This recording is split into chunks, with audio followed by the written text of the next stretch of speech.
Este podcast é apresentado pelo Tecnoblog.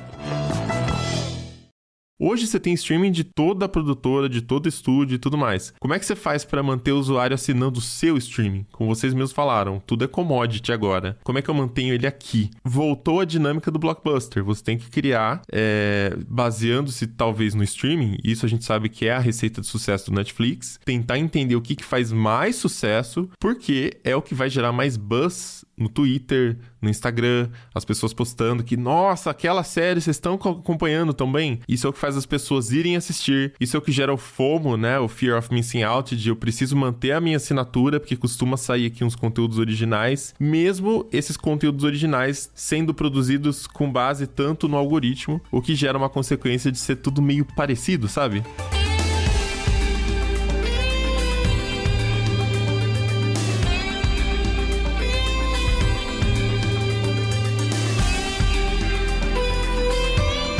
Olá, ouvinte! Seja bem-vindo! Está começando mais um episódio do Tecnocast. Eu sou o Thiago Mobilon. Eu sou o Paulo Riga. Eu sou a Ana Marques. E eu sou Josué de Oliveira. A cauda longa prometia que os produtos de nicho poderiam gerar uma receita tão grande quanto os best-sellers. Mas olhando para nossa realidade, quase 20 anos depois, será que essa promessa foi cumprida? No episódio de hoje, a gente conversa sobre os hábitos de consumo, como eles podem estar moldando a oferta e reforçando a antiga lógica do mainstream. Aguenta aí que a gente já começa.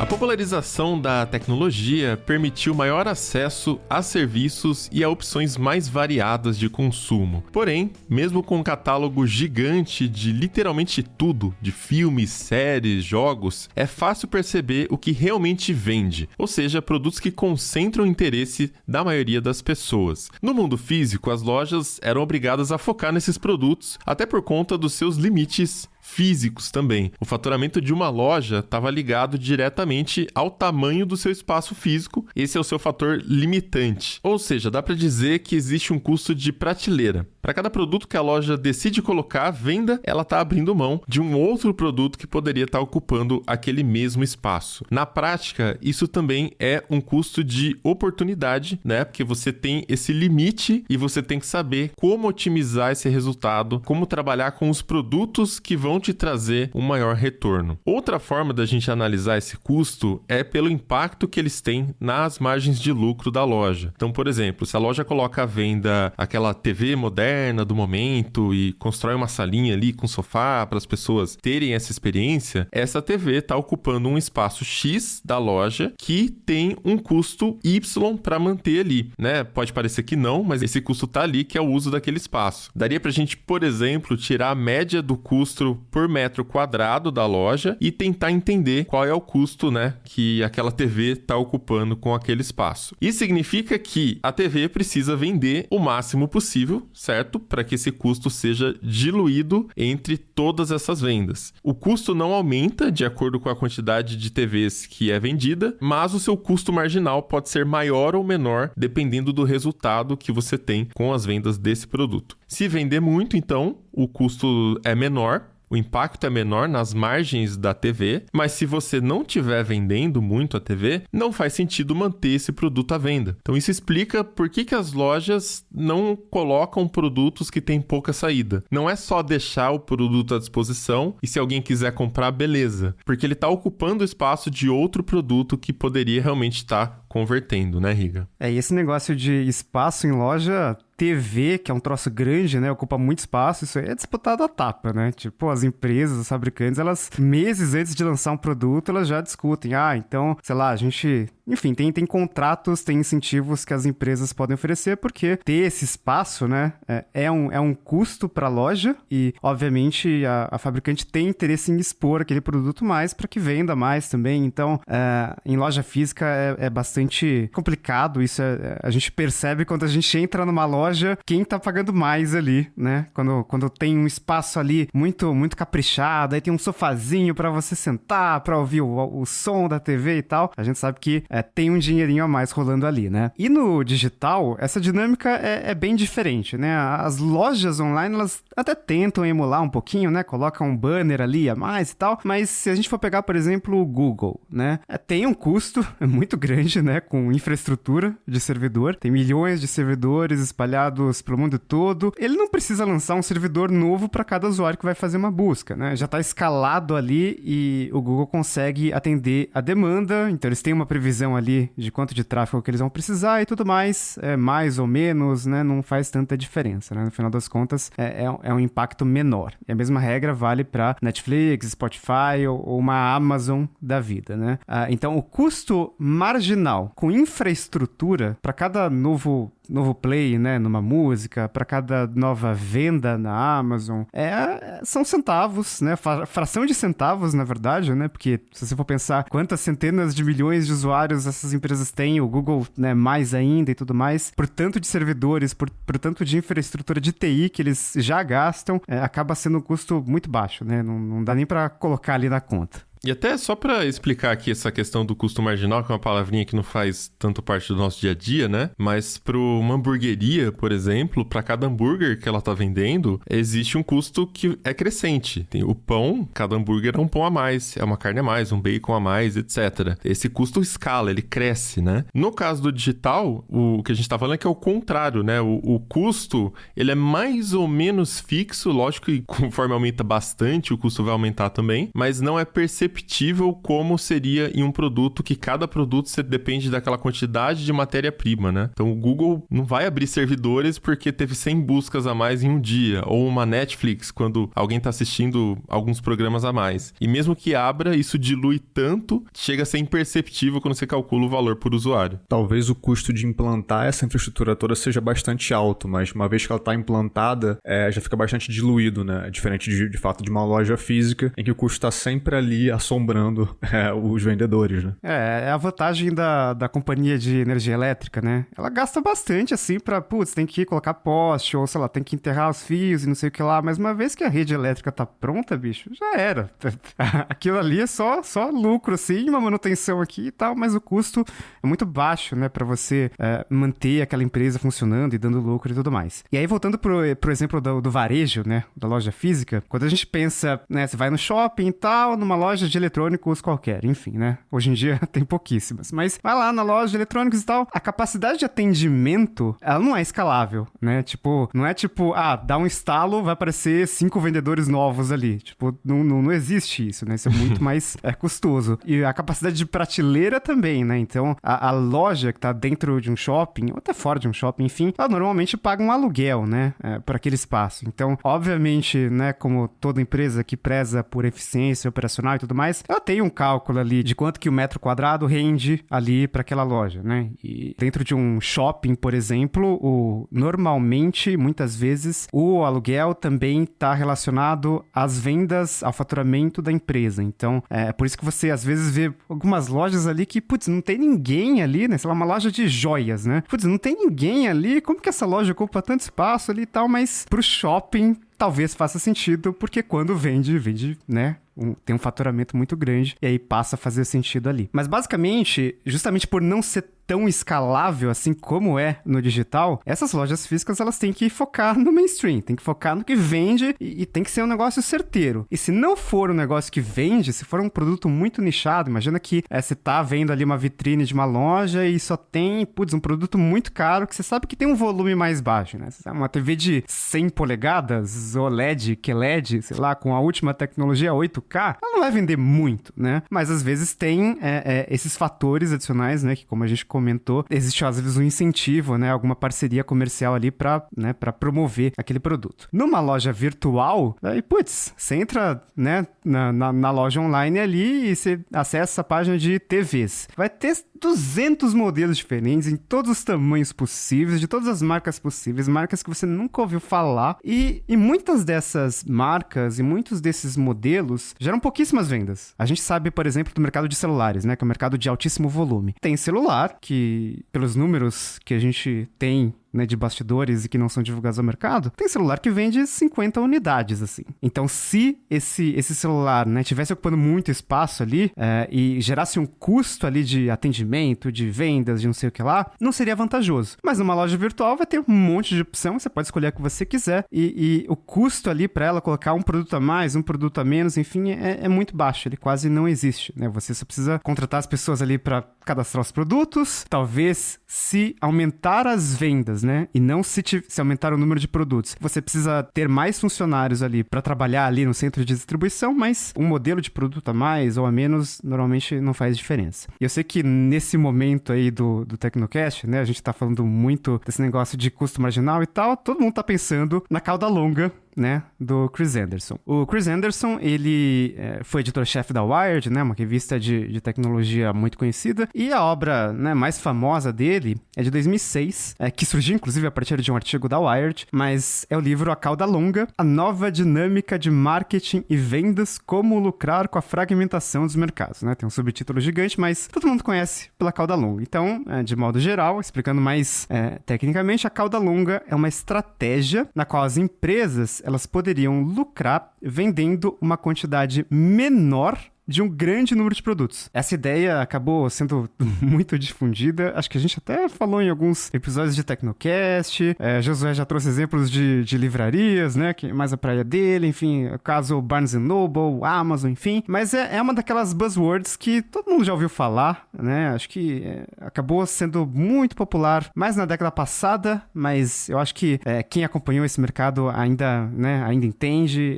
É uma indicação de como seria o futuro de consumo, né? O futuro dos mercados, das lojas e de vários outros setores ali, pelo que ele estava imaginando, faria sentido, né? E aí, para resumir essa história, existem as três regras, né, do long tail, da cauda longa. Então, a primeira seria tornar tudo disponível, né? Disponibilizar de tudo. Conteúdo, né? Então, você pode botar ali à venda, à mostra, né, encontrável, vários conteúdos específicos de diversos assuntos. Então, por exemplo, a Netflix, né? Ela tem várias séries e se a gente for mergulhar no catálogo, tem aquelas coisas que você nunca pensou em achar e tá ali, sabe? Se você for mergulhando cada vez mais, você vai encontrando coisas cada vez mais segmentadas, que atraem públicos nichados, né?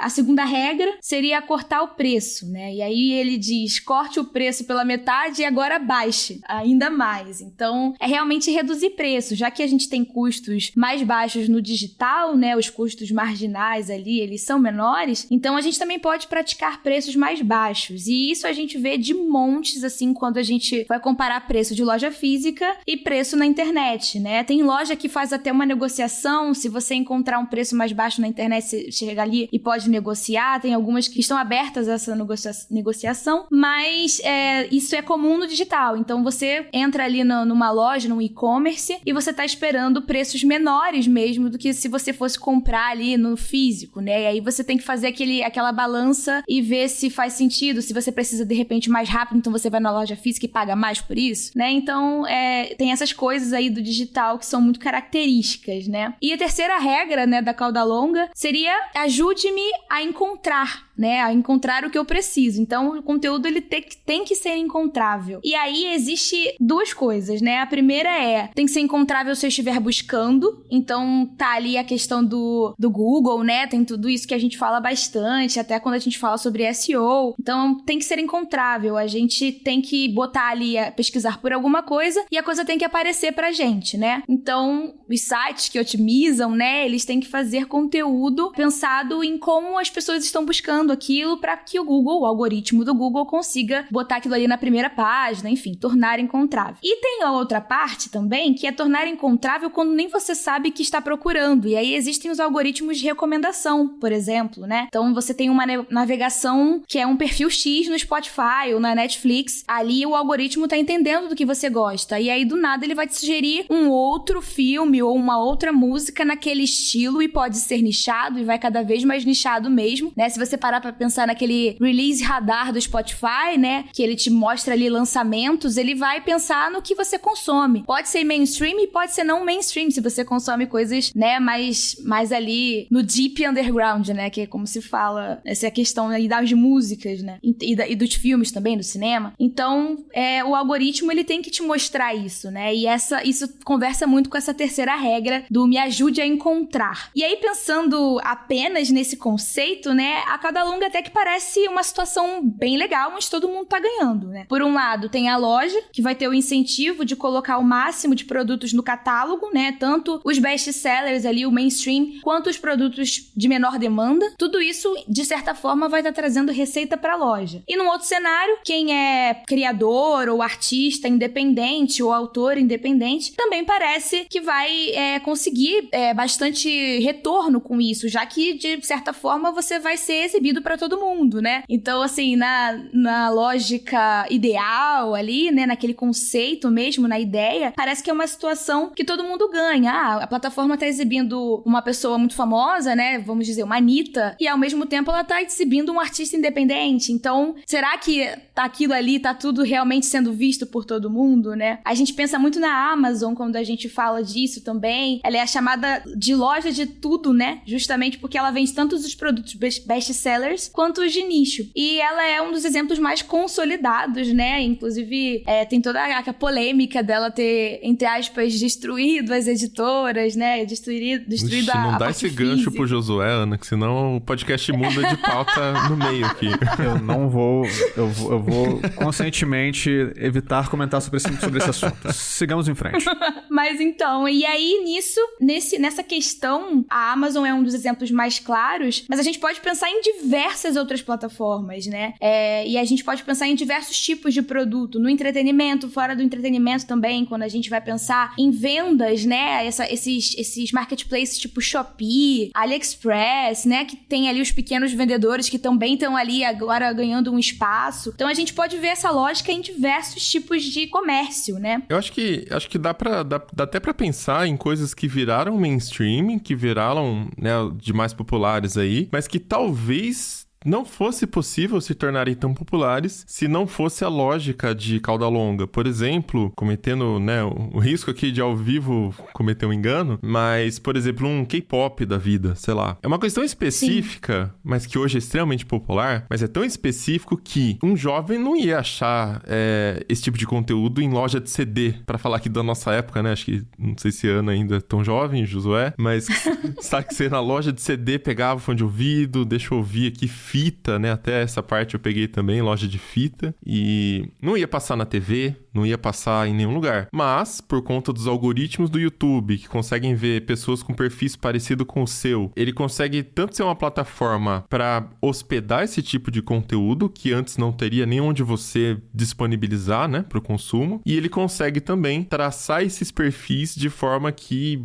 de repente tal pessoa deu like e a pessoa costuma curtir os mesmos conteúdos que você curte. Será que você vai curtir isso também? Te sugere e aí de repente vai escalando e vira um conteúdo mainstream. Já saiu da cauda longa, né? Mas, quem sabe, pode ter começado aí como uma coisa pequena também. Exatamente. E aí a gente pensa, quem é que vai vender isso tudo, né? Quem é que vai disponibilizar? Quem é o intermediário, né? Entre o criador ou o artista e o público, a audiência que às vezes já existia ou mesmo a audiência criada, né? Como esse exemplo aí do K-pop. Quem é que vai fazer esse intermédio? E aí entram essas empresas como Spotify, Netflix, que se encaixam perfeitamente no tipo de negócio que se beneficia da cauda longa, né? Então, olhando para o nosso cenário, fica bem claro que o Whindersson conseguiu enxergar bem as tendências que estavam se desenhando naquele momento. Não, totalmente, assim, e eu lembro quando eu ouvi falar desse conceito pela primeira vez, faculdade e tal, então passou a ser muito comentado e como o Riga mencionou antes, né, virou uma buzzword, porque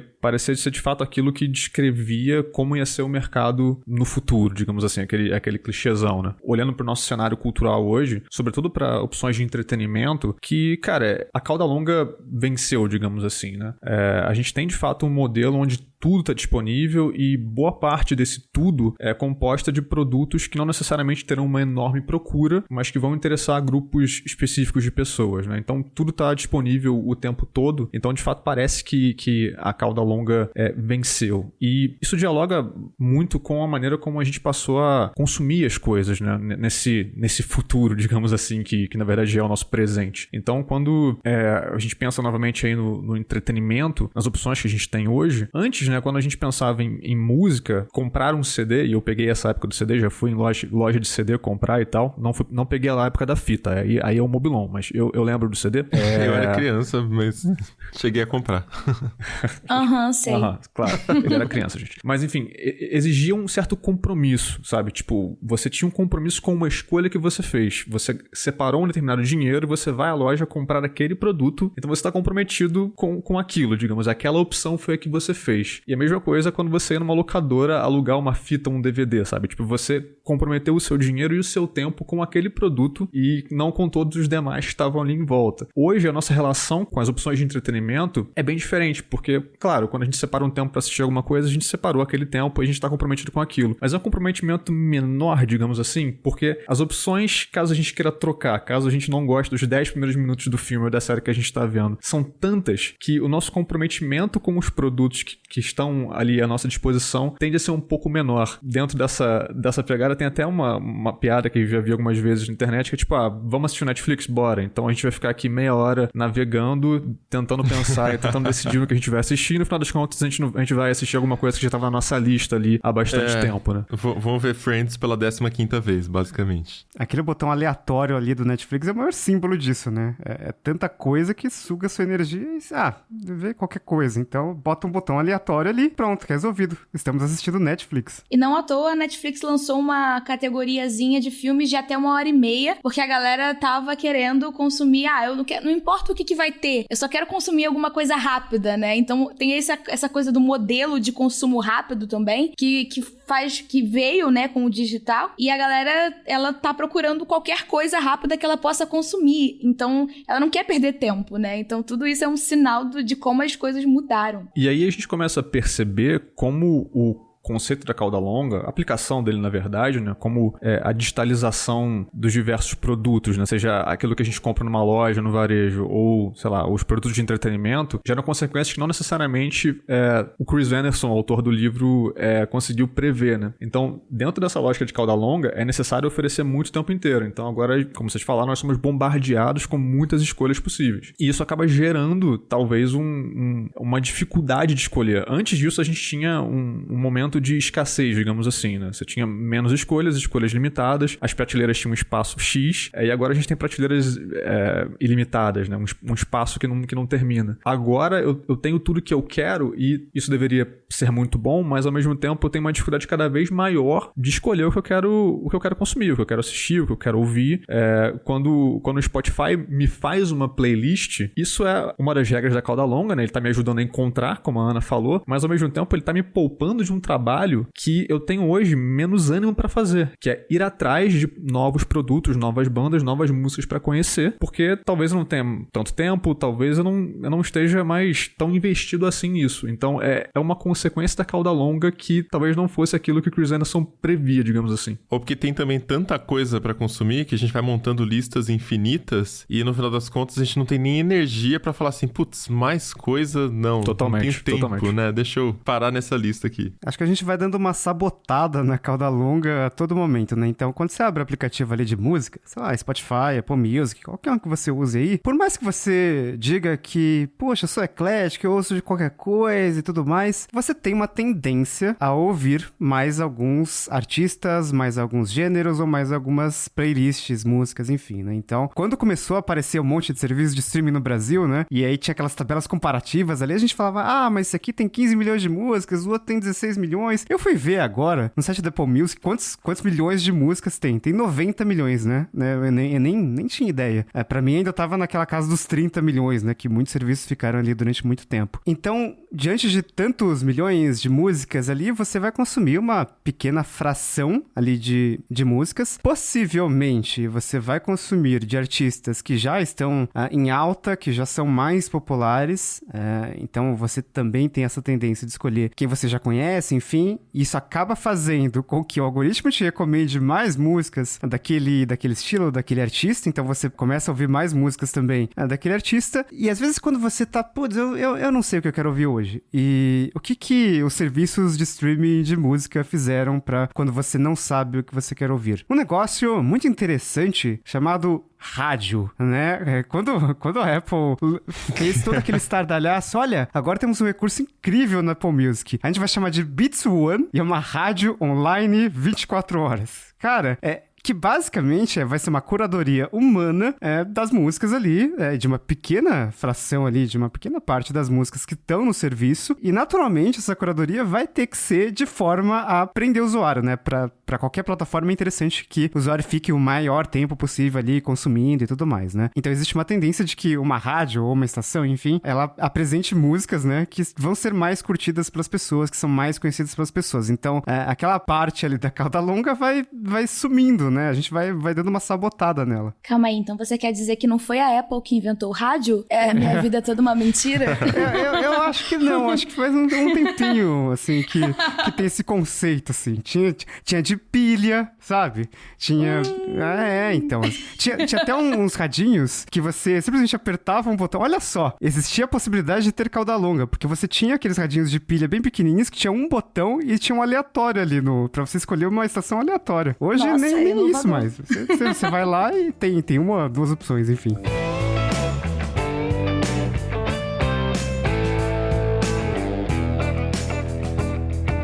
E aí, pensando assim na questão da música, né, no catálogo, e até pensando na Netflix também, essa questão de catálogo, da gente achar que é só o catálogo que prende a galera que fica, né, nesses serviços, não é bem assim, né? Pelo menos a minha experiência não é essa, porque assim, a Netflix tem lá os originais, que tem o catálogo dela, maravilhoso, e eu tô lá. Mas se o Prime Video tiver originais que eu gosto, eu vou assinar os dois, né? Então não é que eu vou largar um e vou pro outro. Então, e vai indo. Nas séries é assim. Nas músicas, eu vejo uma coisa um pouco diferente. Assim, até do ponto de vista de artista, né? De você distribuir uma música, e geralmente, quando você distribui nesses agregadores, né? Nesses distribuidores, você distribui num pacote. É muito raro você ver um artista que distribui só no Spotify, a não ser que seja um artista grande que fez alguma parceria, né, uma coisa diferente, mas a maioria faz uma distribuição pra tudo, você tem que estar em todos os lugares, né? Então, qual é o diferencial dessas empresas? Não é o catálogo, sabe? Todas as plataformas, elas vão ter tudo, elas têm que ter tudo, né? Até, sei lá, no serviço menor que tiver, por exemplo, o Tidal, ele não é muito famoso aqui no Brasil, mas quando você distribui lá também. Então, o que diferencia? Por que o Spotify, de repente, é mais famoso, mais popular? E essas empresas, elas tiveram que começar a pensar a lógica delas diferente, né? Então, o Spotify, ele vem de experiência, ele vem de esse lance do... fazer esses joguinhos, assim, de tipo, o que você tá ouvindo e essas correntes, que geralmente quem tem Apple Music fica de fora. Então, você compartilha, isso aqui é o meu iceberg do Spotify, são as músicas que eu mais ouvi, né? E aí... tem essa coisa, né? E o Apple Music, ele fica meio que ali, a galera é outra parada, a galera não se mistura muito, né? Então, é engraçado ver a lógica e como cada empresa, ela vem saindo, assim, e tentando decifrar como se manter relevante ali no meio disso tudo, porque é muita coisa, é muita plataforma, e alguns mercados, tudo tá em tudo, né? Então, até para as empresas é complicado, não é só para quem tá distribuindo, não. Eu acho que isso vai de encontro com uma coisa que o Ted Gioia fala, né? Ele publicou uma matéria, a gente vai linkar no texto deste Tecnocast, onde ele fala que ele nunca acreditou no conceito de cauda longa, pelos dados que ele analisava ali e tal, e que, enfim, tudo nos passa de uma farsa ali. Com o passar do tempo, o caminho que a gente tá vendo é que as empresas estão indo em direção ao mainstream. O Chris Anderson, o autor da cauda longa, nunca falou que o Blockbuster ia acabar. O que ele disse, na verdade, é que era o fim do monopólio do Blockbuster. Então você teria oportunidade de encontrar novos conteúdos, encontrar coisas que talvez você nunca teria contato numa loja da esquina, numa loja da sua cidade, né? Como a gente estava falando aqui do K-pop, por exemplo. Acho que vocês conseguem imaginar situações onde, que legal, vamos visitar tal shopping em tal local, porque tem uma loja lá que, nossa, tem tudo de tudo, né? Então, pra mim, às vezes era visitar uma FENAC da vida, eu tinha uma gama de produtos que eu nunca encontrava numa loja de operadora de celular, por exemplo. E hoje em dia, quando a gente pensa nisso, é ridículo, porque era meia dúzia de produtos, você entra numa dedada no Google, você vê 300 modelos, você não sabe nem qual você pega, você fica overwhelmed, né? Aquela coisa, tipo, completamente sobrecarregado de opções. Mas o Ted Gioia fala que o contexto ficou, na verdade, mais difícil para os criadores alternativos, para falar desse nicho específico. Porque, na opinião dele, a indústria segue tentando maximizar a exposição de blockbusters, conteúdos, livros, produtos, isolando cada vez mais quem não está dentro dessa lógica. E se a gente for parar para pensar na dinâmica dos algoritmos e das lojas virtuais, de fato ele não está tão errado, né? Até tem várias questões aqui, né? Por exemplo, crise econômica,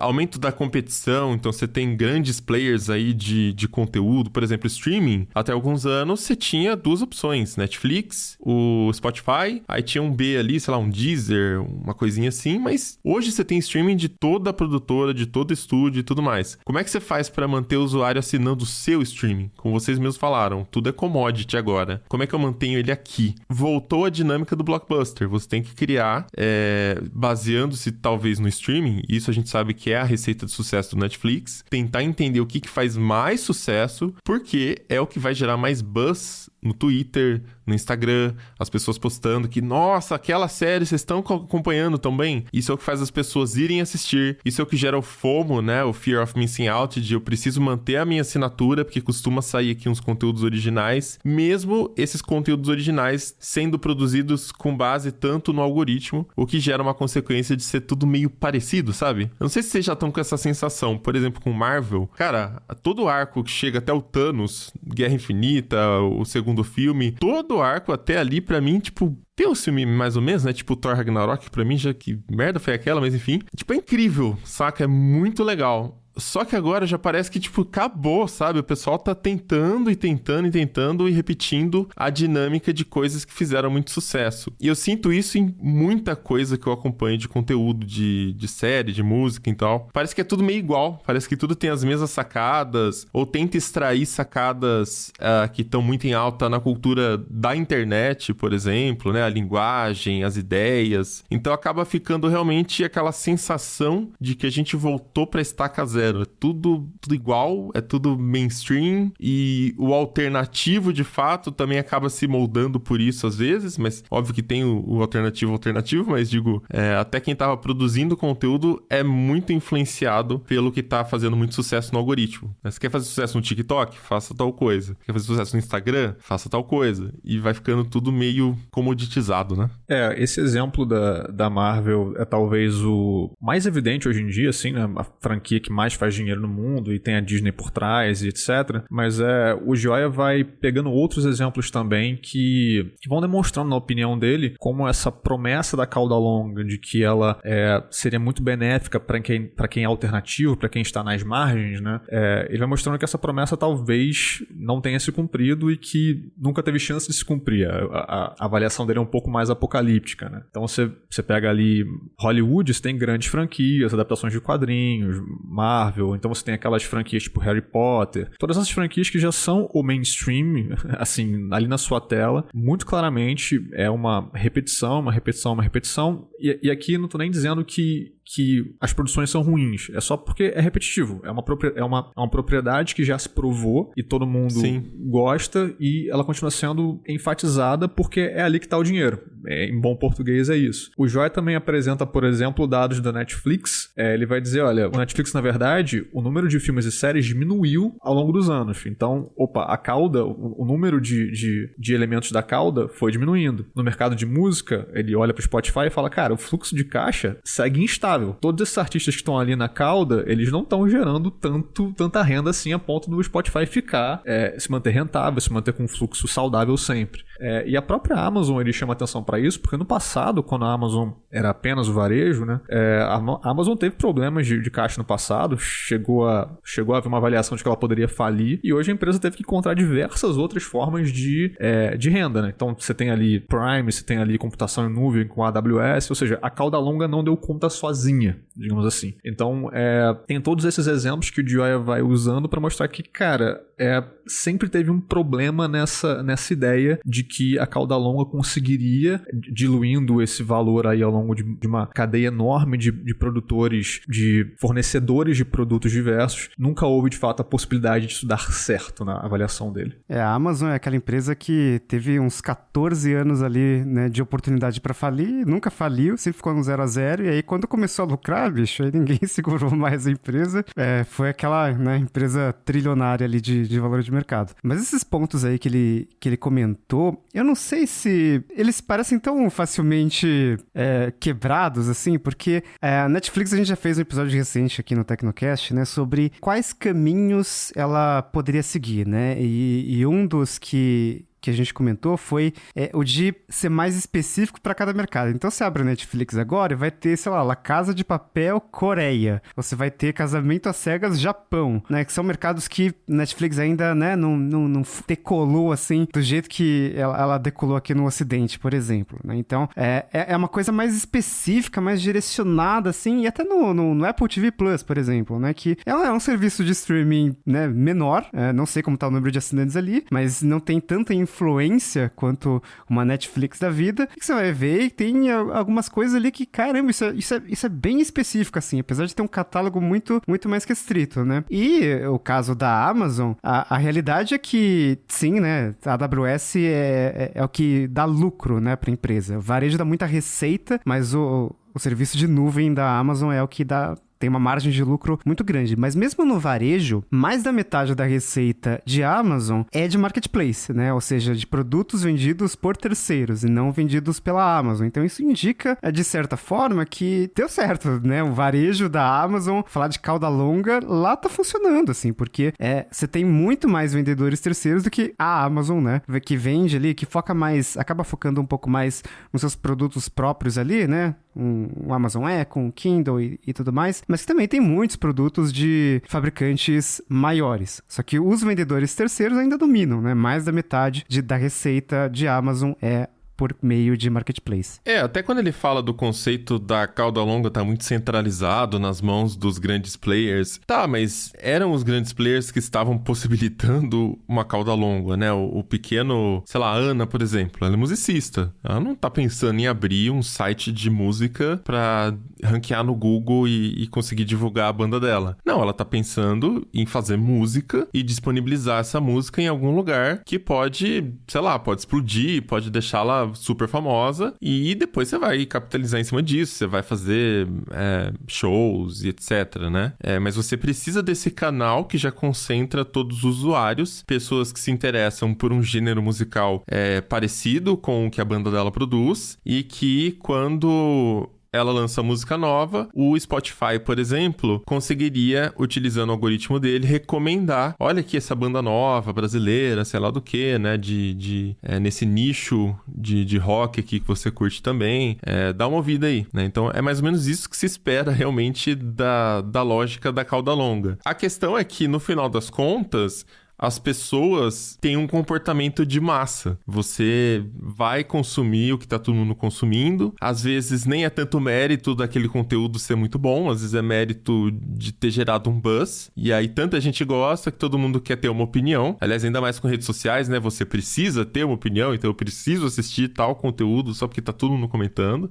Essa lógica é uma lógica meio do comportamento. E aí eu não sei se é tanto culpa da lógica da cauda longa, né? Por isso que até na introdução introdução a gente falou, será que o nosso consumo acaba levando a gente sempre pro mainstream, de certa forma? Percebam que a gente tá vendo conteúdo coreano na Netflix, conteúdo...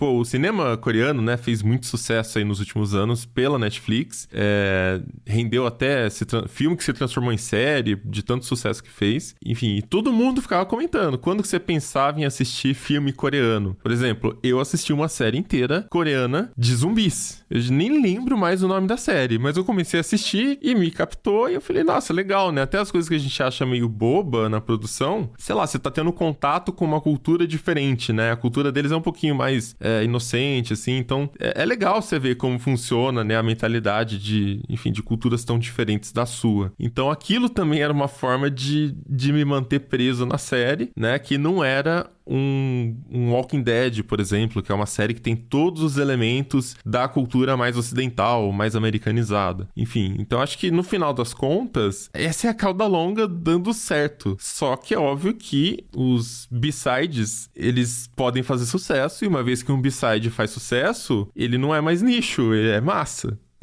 E aí não tem muito o que fazer. Tava pensando nisso, porque as produções coreanas, elas viraram massa, né? Então, assim, a gente fala muito sobre, sei lá, até o K-pop, ou enfim, as séries coreanas da Netflix. Mas isso tudo, depois que o primeiro explodiu, depois que o primeiro grupo musical fez sucesso, virou uma sequência de manda mais, e virou massa, né? Massificou. Se a gente for parar pra pensar na Netflix, ela também tem no catálogo, aliás, na meta, né, da empresa, uma questão de diversidade. E aí tem aquela questão de fazer filmes de países, por exemplo, filmes indianos, né? Tem umas coisas assim. Vez ou outra eu vejo ali passando, essa produção aqui é uma produção indiana. Caramba, que diferente. Só que isso não virou massa. Então, sei lá, eu nunca vi ninguém que parou e falou pra mim, aquele filme indiano da Netflix. Então, por mais que esteja ali, provavelmente não tá rendendo muito, né? Ninguém tá falando sobre isso. Se alguém for procurar por alguma coisa específica, de repente um trabalho de faculdade, aí foi lá e achou. Mas não é isso que tá dando retorno, não é isso que vai ser o maior esforço, né, da empresa, e faz todo sentido, né, porque não é a empresa que tá sendo má porque ela não tá botando mais, não, as pessoas não estão consumindo isso, né, então é isso. É que eu não sei se é bem isso, eu acho que quando a gente analisa proporcionalmente, parece que não tá fazendo tanto, né, imagino. Mas quando a gente olha o volume total, a lógica da cauda longa é muita coisa que tem muito pouco consumo, mas na soma de tudo vira um número relevante. Eu sempre lembro daquele cantor sertanejo que faleceu há alguns anos. Eu não lembro nem o nome dele, mas Cristiano Araújo. Era esse? Eu não lembro. Nossa, maior comoção, o país inteiro. Sei lá, que eu nunca ouvi falar na minha vida. Sério, sem nenhum demérito, porque eu sou do interior, né, gente? Eu ouço sertanejo em todos os lugares que eu vou. E meus amigos, etc. também. Churrasco é gostoso, né? Só que eu nunca ouvi falar do cara. E aí, como que isso é possível? Se fosse numa lógica anterior ao mundo digital, isso seria meio difícil, né? Tipo, cara, o negócio tão mainstream, assim, tinha não sei quantos milhões lá de fãs, sei lá do que. Isso era impossível ser uma pessoa passar despercebida, assim. Ou eu sou muito desligado, não é possível, né?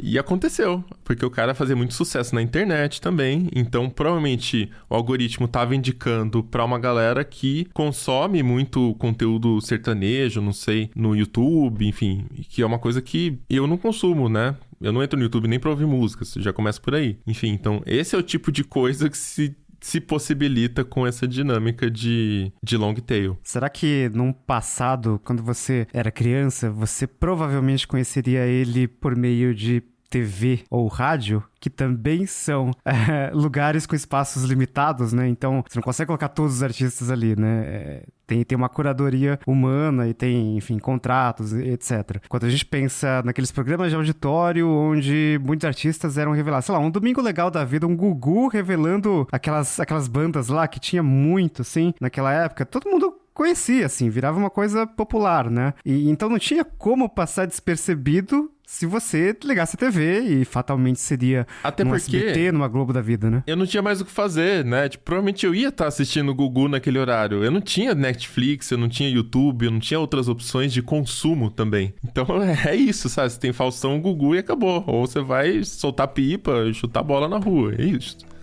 Não tinha muita opção.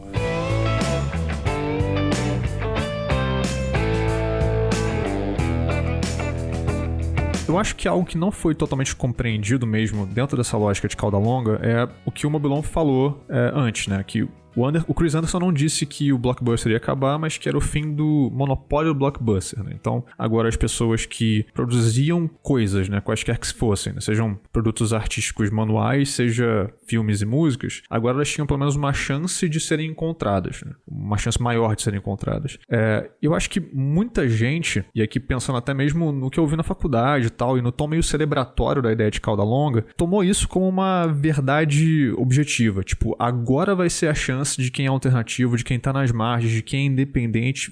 Finalmente chegou o momento em que nós vamos ser ouvidos, que a gente vai ter o nosso espaço. Como a gente falou aqui, tem várias dinâmicas que talvez tornem isso mais difícil hoje em dia, mas o ponto principal que eu fico pensando é que na cauda longa, no fim das contas, quem se beneficia mais acaba sendo a plataforma. Sempre. Isso é uma conversa que pode parecer um pouco clichê, né? Tipo, a empresa malvadona e etc. Mas na própria arquitetura da coisa, esse parece ser o caso. Porque, na realidade, quando você tem cada vez mais opção ali de consumo, de entretenimento, do que for, passa esse trabalho dos produtores lutar pela atenção das pessoas. As empresas, as plataformas, elas naturalmente vão querer que você esteja ali presente nas plataformas delas, gastando tempo ali, consumindo, e vão tentar te manter ali através de algoritmos, através de recomendações, etc. Elas ganham dinheiro assim. Mas do lado de quem produz, a batalha se dá ali, se dá para que os criadores consigam chamar a atenção das pessoas. Eu estava falando isso num outro comentário, que eu achei uma maneira interessante de colocar a coisa, que é o seguinte: as plataformas não têm tanta skin in the game quanto os criadores nesse contexto da cauda longa. Porque agora depende de você, que está ali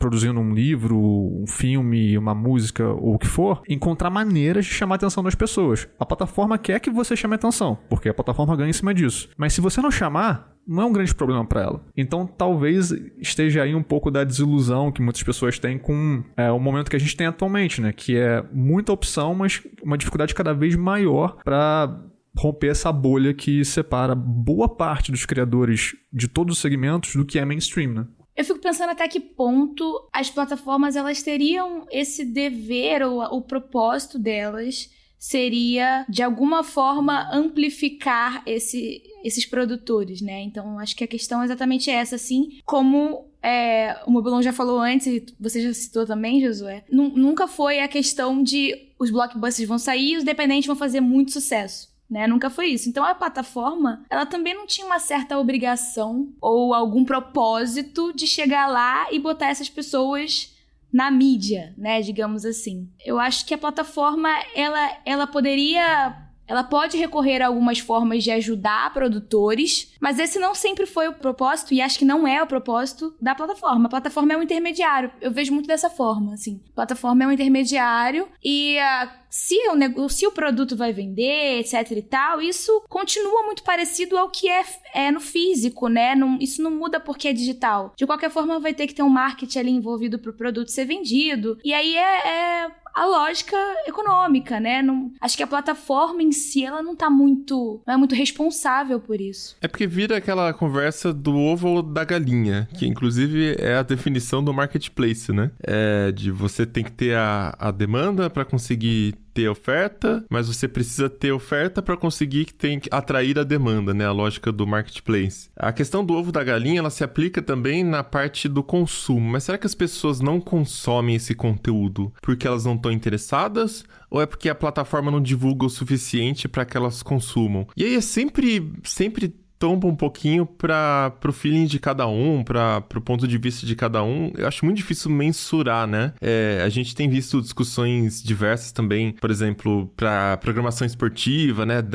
As TVs têm que dar mais espaço para esse tipo de esporte. Aqui no Brasil só tem futebol masculino, por exemplo, né? E eu concordo com tudo, lógico, precisa ter mais espaço e tal, mas as pessoas também precisam assistir. E aí tem aquela coisa, né? As pessoas estão assistindo, porque no final das contas, a plataforma, no caso de uma grade de programação de TV, a cauda longa não se aplica, né? Se ela ocupar a grade de programação com aquilo, ela tá deixando de ocupar com outra coisa. Então tá mais parecido com a loja física, uma programação de TV. No streaming, não. Você pode colocar ali, por exemplo, a Amazon tá exibindo jogos de tudo quanto é campeonato agora, né? Eles conseguiram licenciar algumas coisas ali, acho que Copa do Brasil, Libertadores, não sei também. Enfim, e aí, cara, você transmite tudo ao mesmo tempo. Quem quer ver Corinthians assiste Corinthians, quem quer ver vôlei, quem quer ver sei lá do que, né? Aí vai dependendo dos contratos que as empresas conseguem ter ou conquistar ali, comprar para transmissão. Mas enfim, eu acho complicado a hora que entra nesse debate sobre mas se você me desse mais espaço, eu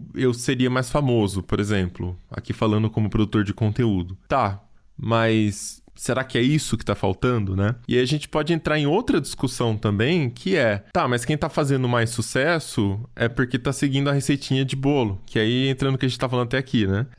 Viu que o algoritmo funciona dessa forma, encontrou uma forma ali de se destacar, e aí não é que o algoritmo, nossa, viu meu vídeo e tem tal coisa, ele é amarelo, então vídeos amarelos vão ficar no topo. Não, é que as pessoas se comportam de uma determinada forma dentro da plataforma, e o algoritmo entende isso, tipo, tem mais interações desta forma e começa a destacar mais. Não que isso seja bom ou ruim, né? Os algoritmos são modelados por nós e não necessariamente uma coisa que está fazendo sucesso é uma coisa positiva para a cultura, para as pessoas como um todo, né? Pode ser uma coisa extremamente tóxica, mas tá lá gerando cliques porque é tóxico, né? Tipo o tiozão que fica espalhando vídeo de acidente no WhatsApp, enfim.